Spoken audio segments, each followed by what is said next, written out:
Oh, Carlsen's found a new opponent. Wait, what? How did that even happen? That's insane. Wow! What was that game?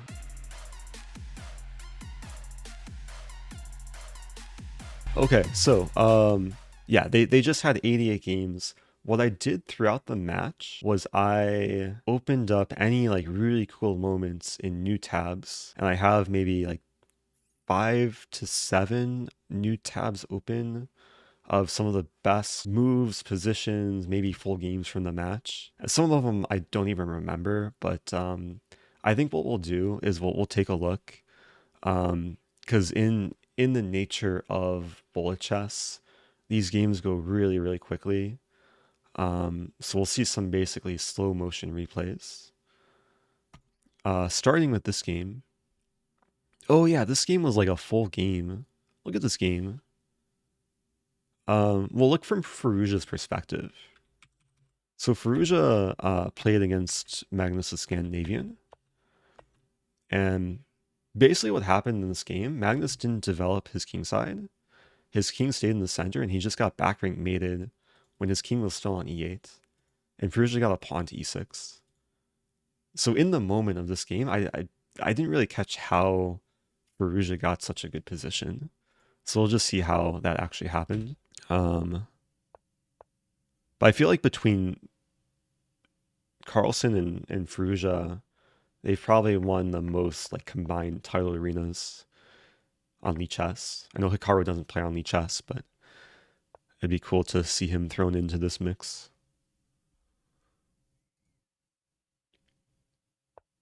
Yeah, Andrew Tang is probably like in terms of mouse speed, he's probably the quickest, which puts him in top 5 or top 10 bullet players. I know he's crossed 3,000, maybe 30. Actually, Andrew Tang might have one of the highest bullet ratings. But these days, there's a lot of like grandmasters who are being more competitive in bullets. It's pretty cool. What is this opening? Black has nothing developed. But Black's also up a knight. But basically down a bishop and a rook temporarily. So White just wants to mate along the back rank. Can he stop it? He's taking time here because it's not clear how you stop it. What is this game? He just resigns. How did that even happen? So all looks normal. B4. I think Hikaru played this move, like a similar type of move against Firouzja. Beat him really quickly with it. So this is a gambit. Like, yeah, giving away a pawn, but getting some weird initiative. I guess b4 deflected the queen from defending this bishop. Ah, then the king lost castling rights. So move 12, Magnus still has all these pieces on their starting squares. f6, so ugly. Firouzja just sacks a knight. I feel like he missed queen h5. Stockfish doesn't like castling, but he made it work. Wait for it, wait for it. Bam, e6. And even though black is up a full knight,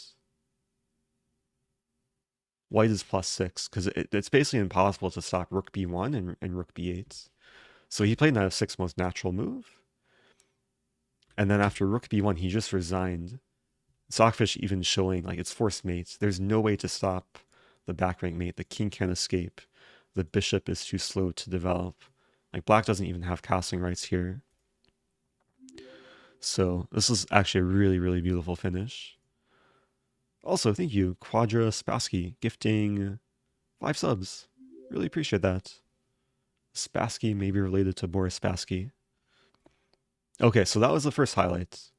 Firouzja beating Magnus in 21 moves with the Scandinavian first pawn gambit, then piece gambit, and then unexpected back rank center king checkmate. Next game. Originally I was planning to stream much later this evening, but yeah, Tagi alerted me Carlsen was playing and had to boot things up. Wait, what? What? What just happened? There's 4 queens on the board. This is so cool. I think black's winning. 4 queens after move 10. I had a game once. It was one of the most viewed videos on my YouTube channel. I was like 6 queens on the board by move 16. But this is... Wow, he's going to promote again. What is this? Oh, or he's not. Queens just got traded. But these queens still exist. There's some sort of like semi-Slav... I don't even know the opening. I'm going to have to go back and see how that happened. So after all said and done, black is up a pawn. And now we're just getting into some endgame. Carlsen has excellent winning chances. Pass pawn, up material, up on time. Yeah, real quick, let's just see this opening. So this game, they played some line of the Slav. Lichess calls this Alekhine attack. And then just watch what happens. So black attacks the knight, white counterattacks. They trade knights, they trade pawns. Wait, that didn't happen. They trade pawns, and then they trade rooks and both make a new queen. And apparently this line is probably just winning for black, according to the engine and the database. But kudos to Firouzja for going into it just for the lulz, I guess. So 4 queens on the board by move 10. And the problem for white is that black just strikes first. After here, c3, really nice move. Carlsen wants to make a 3rd queen. And then, yeah, it was just a really good position for black. I mean, white stayed alive, but they just got some endgame. So that was probably like the coolest opening, to have 4 queens on the board so early. Okay, so 2 cool games so far. This next one. So Agad Mater has a few interesting games to cover.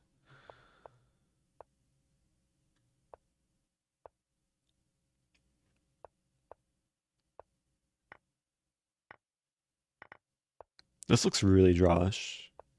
But you never know. Like in Bullet, it can just come down to time. Who has better stamina. White is up a pawn now. We saw Carlsen win one of these opposite color bishop positions earlier. But it's going to take a lot of work. Because as black, you just put your bishop here and you wait with the king. I wouldn't be surprised if a draw is offered. Yeah, I think you can just pre-move. B4. Wait, is white winning now? Wow. Look at that move, B4. I think that was just a winning move. Because you stop this pawn, you queen this pawn, black's king is out of it. That's insane. Just move the pawn. Oh, it's still tricky though. Oh, bishop here is such a nice move. Because you prevent the king from coming here. But how do you advance the pawn? Ah, you win this pawn. It's still probably a draw, but that's so brilliant to play b4 there. And now it should be winning. Carlsen squeezing water from stone. Just don't stalemate. Ah, that's so nice. Okay, so this game, it was a dead draw. Black just had a fortress. Like, all black needs to do is move back and forth, and if white like puts the king in some weird stalemate, you move the bishop back and forth. There's no way to win this, even though white's up a pawn. Computer agrees. Also, thank you Quadraspassky, gifting another sub, and Kyron Eckert subbing with Prime. Okay, so what happened in this game was, I mean, both players had enough time too, but Carlsen was still playing for a win. And then the moment the bishop moved... Oh, actually the bishop had to move. That's actually really crazy. I wonder if the position should still somehow objectively be drawn, but I should point out, if the king moves here, white has this move, and then threatening mate, so that's why he moved the bishop. And then look at this move, b4, allowing double en passant. You can only do one en passant. If you don't know what en passant is, you should Google en passant. But like b4 looks terrible because you give black a passed pawn and it looks like black will queen. But the point is you stop the pawn and you make a passed pawn of your own. Your king's in a better spot. And the bishop is stuck on a2. So the bishop tried to reroute, but this pawn is really strong. And then it looked like it should be winning for white. But then the problem was this bishop was annoying. And when white advanced, the king got in. And if you play this, the bishop always cuts off the king and the pawn. But then Carlsen still found ways to play on, because he took this and then took this. I think it was still always a draw until around here. I guess we can see according to the engine, because then white was able to advance the pawn. And then it's winning because white comes back. And yeah, this is a really nice finish. I think Firouzja flagged here, but black has to move the pawn and then another en passant, and then this would be mate. So yeah, b4 was just a really cool idea to just keep playing for a win. That's so cool. Mater has so many games to cover. Maybe after this match, we'll like do a replay. Every cool moment I'm opening in a new tab, and then we'll break down some of the best moments of the match. But b4 was so nice, because I thought it was going to be easy draw. Someone was asking earlier if I prefer knights or bishops. I guess in this game we're going to see which prevail. Knights do defend each other, something that bishops can't really do. On the other hand, with two bishops, you maximize square control.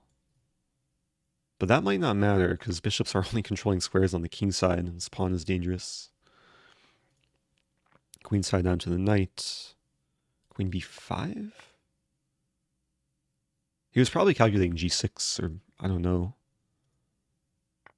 It looks really risky now. It doesn't matter if you queen the pawn if you're getting mated. Ooh, cool defensive move. Also, Goldust Tori, welcome back. Good to see you. Shout out to Goldust. Hope you're doing well. Wait, do we have a GDT? Ah. Okay, Goldust Tori, I think that worked. Yeah, I hope you're doing well. You queen with check, but you're still getting mated? What is this? Oh, knight f6, the rook defends. Black still might be getting mated here. Black's up a queen. Oh, but now white's up a rook? How did that happen? Wow! And now it's a pawn race. Wow! Wow! 0.01 seconds. What was that game?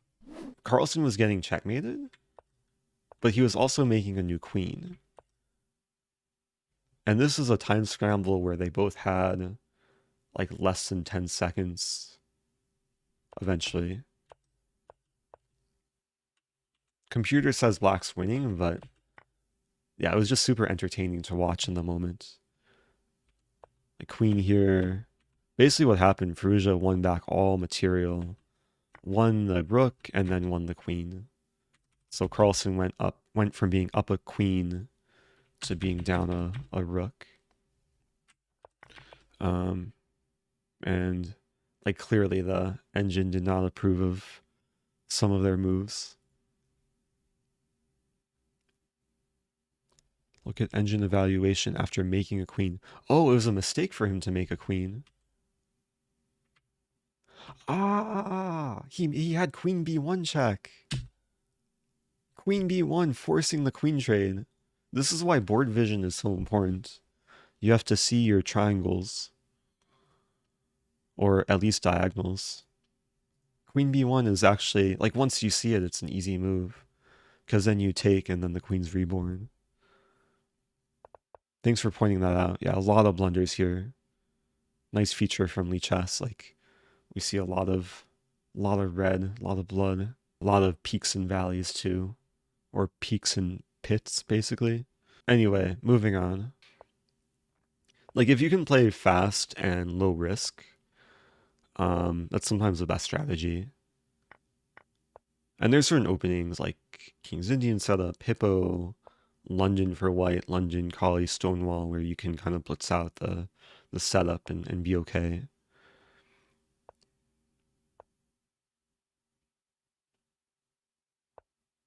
I think Hikaru wrote a book on, this is like pre-Twitch Hikaru, but at some point he either co-authored a book or he had a ghostwriter, but there is a book with his name on it that talks about like bullet chess strategy. Also, what is this opening? Black's up a pawn, but king is getting attacked. But white's underdeveloped. This is probably okay for black.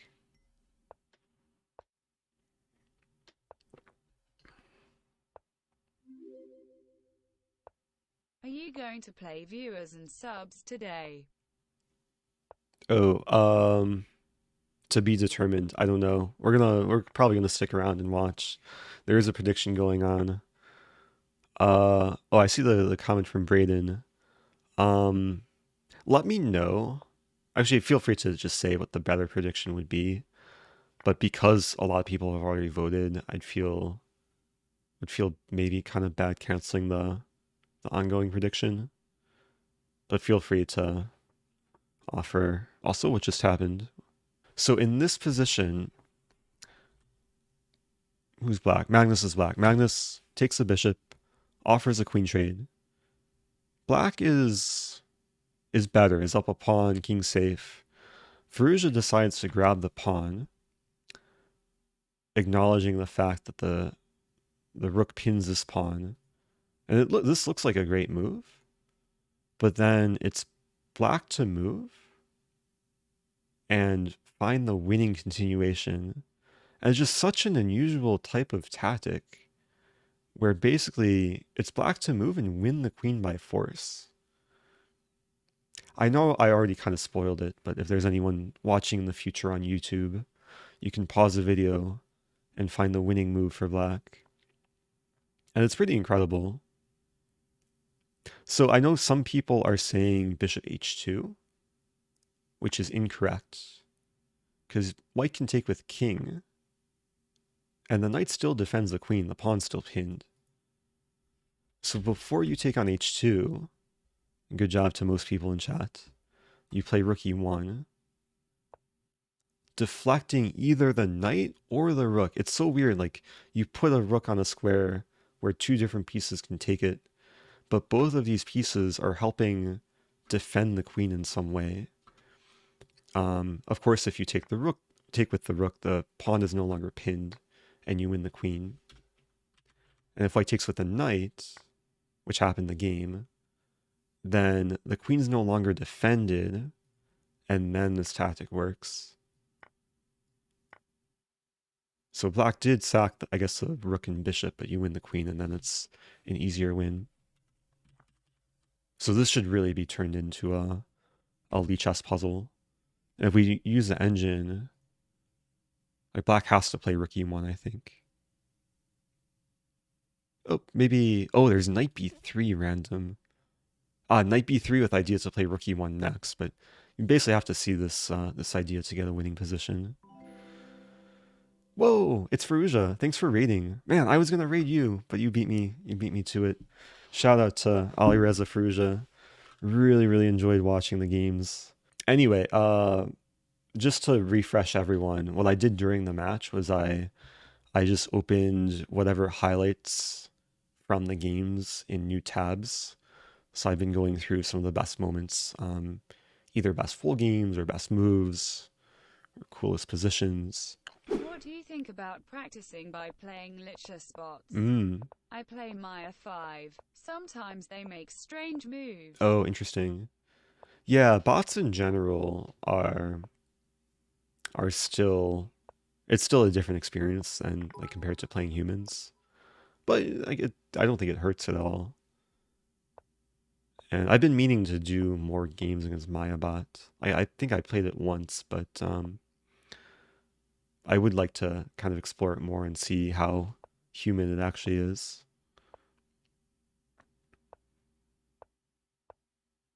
Also, Rocket 101, thanks for the bits. I see your question. If I ever plan to play over the board chess tournaments again.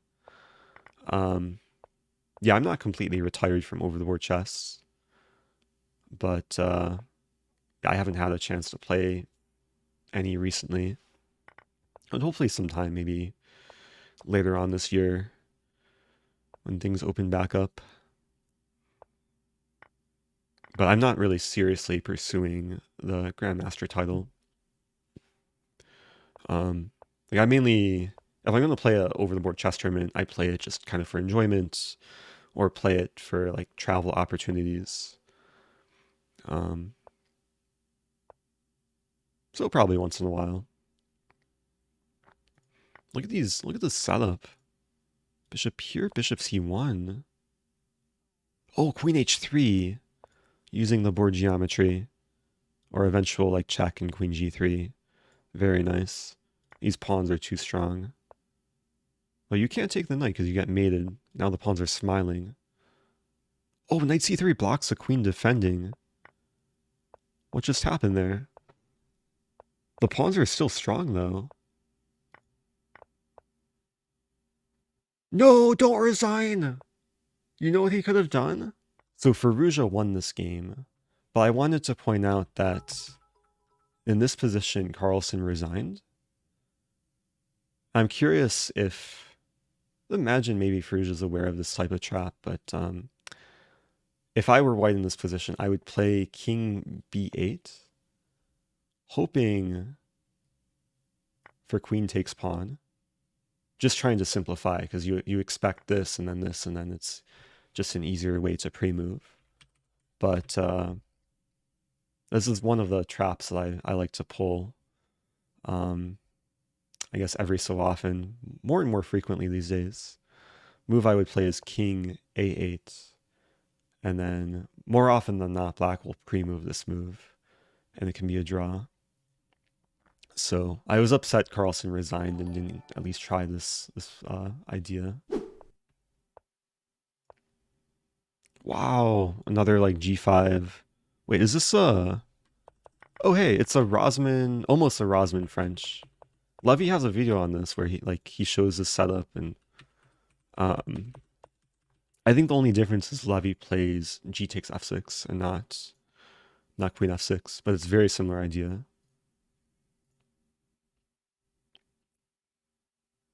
And it just leads to another like really sharp attacking position where it's actually hard to do much on the king side for black. Ah, but he's removing the bishop. Oh, that's so brilliant. Wow. Beautiful move, knight a5. Moving to the edge, but unleashing the bishop and threatening not only the queen, but threatening mate in two. So if rook takes a5, there'd be a really nice queen sack for mate. Queen h1 takes and then mates. It was a cool opening. I was like this Levy Rosman style French. Yeah, I did make the comment. Usually Levy takes with this pawn, but the same type of idea to fianchetto the bishop and then storm with these pawns. And it's actually a really nice illustration of how black can win really quickly. So this position, white is losing the queen or getting mated. So out of all these moments, I feel like the most amazing highlight was this b4 move. Even though like the position was still drawn, the fact that Carlsen actually managed to play for a win from a seemingly dead position, which was really incredible. I mean, the 4 queen game was also really cool. Like this this crazy opening. So definitely some great chess entertainment.